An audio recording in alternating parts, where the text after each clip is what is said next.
Not every home is a safe place. Some doors don't protect you, they trap you. Some voices don't guide you, they slowly erase you. Maybe this feels familiar. You answer the phone with a knot in your stomach. You rehearse conversations in your head before family dinners. You leave every visit feeling smaller than when you arrived. You tell yourself, it's family, I have to stay. But what if staying is the very thing breaking you? What if loyalty has a limit? This is the story of a man who spent years trying to fix people who never wanted to change, until one moment forced him to ask a question he had avoided his entire life. And the answer cost him everything. But what happened next? Nobody expected. Ethan worked as a locksmith. Not the dramatic kind you see in movies. No breaking into safes or high-stakes jobs. Just quiet, everyday work. Unlocking doors for people who forgot their keys. Fixing jammed locks in old apartments. Replacing security systems for families who wanted to feel safe again. There was something ironic about it. Ethan spent his days helping people feel secure, but he had never felt that way himself. Not growing up. Not now. His family lived just 20 minutes away in a cramped, aging house that smelled faintly of cigarette smoke and old arguments. Every Sunday he visited, not because he wanted to, because he believed he had to. Family sticks together, his mother would say. Even when his older brother borrowed money, he never returned. Even when his uncle mocked his career. Even when his father dismissed him with quiet disappointment. Ethan never argued. That was his flaw. He avoided confrontation like it was danger itself. He would laugh things off, change the subject, stay silent, and then later, alone in his van, he would grip the steering wheel and replay every word he should have said. His motivation was simple. He wanted peace, not conflict, not drama, just one dinner where he didn't feel like a guest in his own family. But peace, he would learn, is not the same as silence. It happened on a humid Sunday evening. The ceiling fan spun lazily above the dining table, pushing around thick, stale air. His brother, Marcus, leaned back in his chair, scrolling through his phone. "So, you still doing that key thing?" Marcus smirked. Ethan forced a smile. "Yeah, it's a business." "Business?" His uncle laughed. "You fix doors. Let's not exaggerate." A familiar heat crept up Ethan's neck. He stayed quiet. Then his mother spoke. "You know, Ethan, your cousin just bought a house. At your age, you should be further along." That one landed deeper, not because of the words, but because of how casually they were said. Like his life was a disappointment everyone had agreed on. Ethan looked down at his plate. "I'm doing fine," he said softly. Marcus leaned forward. "Fine?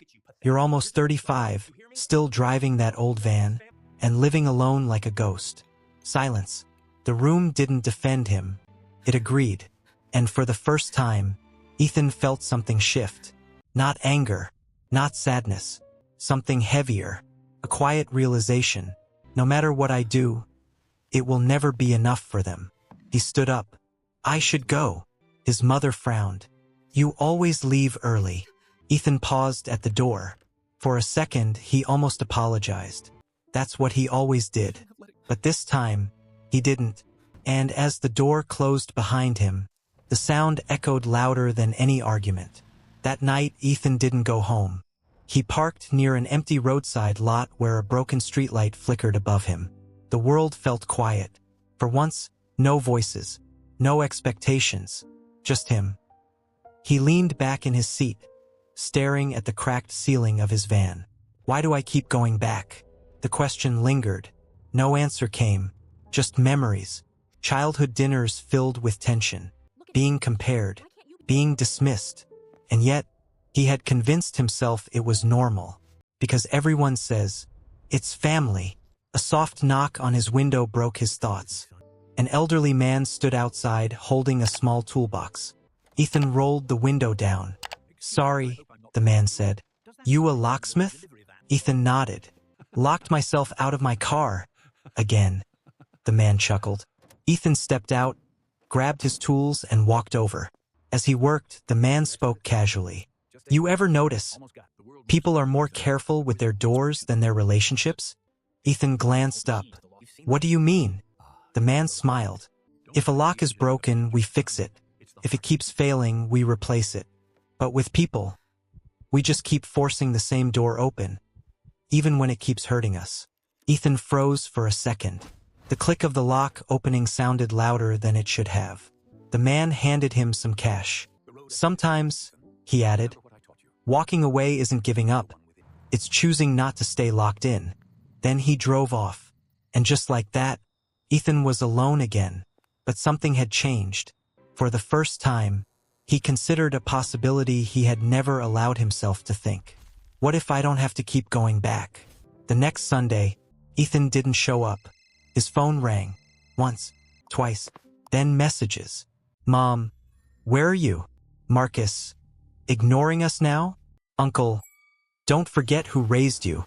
Guilt hit hard, stronger than expected. He paced his apartment, phone in hand.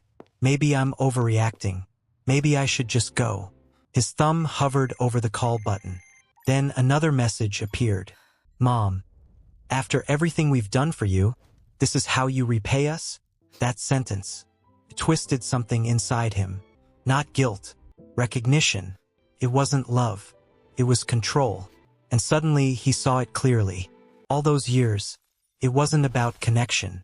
It was about obligation. And if he went back now, nothing would change, except him getting smaller again. Ethan put the phone down, and for the first time in his life, he chose silence on purpose. Not fear, not avoidance. Choice. Still, it hurt, because walking away from strangers is easy. Walking away from family feels like tearing out a part of yourself. The weeks that followed were not peaceful.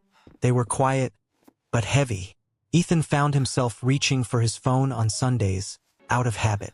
He would start to dial, then stop. His apartment felt different, colder, but also calmer. One early morning, just before sunrise, he sat on his balcony with a cup of coffee. The sky slowly shifted from dark blue to soft orange. No noise, no criticism, just stillness. He realized something strange. He wasn't anxious. For years, Sundays had felt like a storm approaching. Now it was just another day, but the struggle wasn't over. One afternoon, Marcus showed up unannounced. Seriously, Marcus said, stepping inside without waiting. You think you're better than us now? Ethan stayed calm. I just needed space. From your own family? Marcus scoffed. That's pathetic. Ethan felt the old instinct rise. Apologize. Diffuse. Stay quiet. But this time he didn't. I'm not doing this anymore, Ethan said. Doing what? Pretending I'm okay with being treated like I don't matter. Marcus laughed. You're too sensitive. Ethan nodded slowly. Maybe, but I'd rather be sensitive than numb. Silence filled the room. For the first time, Marcus didn't have a comeback. And for the first time, Ethan didn't feel small. A year later, Ethan's life looked different. Not dramatic, not flashy, but different in the ways that mattered. He moved into a small, sunlit apartment above his workshop. He expanded his locksmith business, now specializing in home security systems. More importantly, he built something he had never had before: boundaries. He still spoke to his mother occasionally. Short calls, neutral conversations, no guilt, no pressure. His brother, they barely spoke. And surprisingly, that was okay. One evening, Ethan helped a young woman who had locked herself out of her apartment. She was stressed, apologizing repeatedly. It's okay, Ethan said gently. Happens more than you think. As he fixed the lock, she asked, Do you ever get tired of doing the same thing every day? Ethan smiled. Not really. Why? He paused. Because sometimes, opening the right door changes everything. Here's the truth most people avoid. Not all family is healthy. And staying connected to toxicity doesn't make you loyal. It makes you trapped. Ethan didn't find freedom by fixing his family. He found it by accepting that he couldn't, and choosing himself anyway.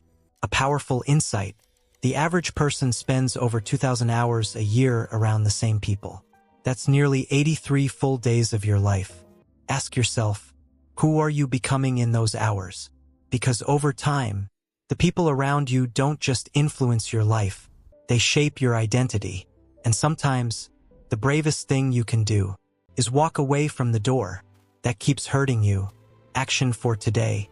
Tonight, write down one relationship that drains your energy and one boundary you can set. Just one. Reflection question. Are you staying out of love or out of fear?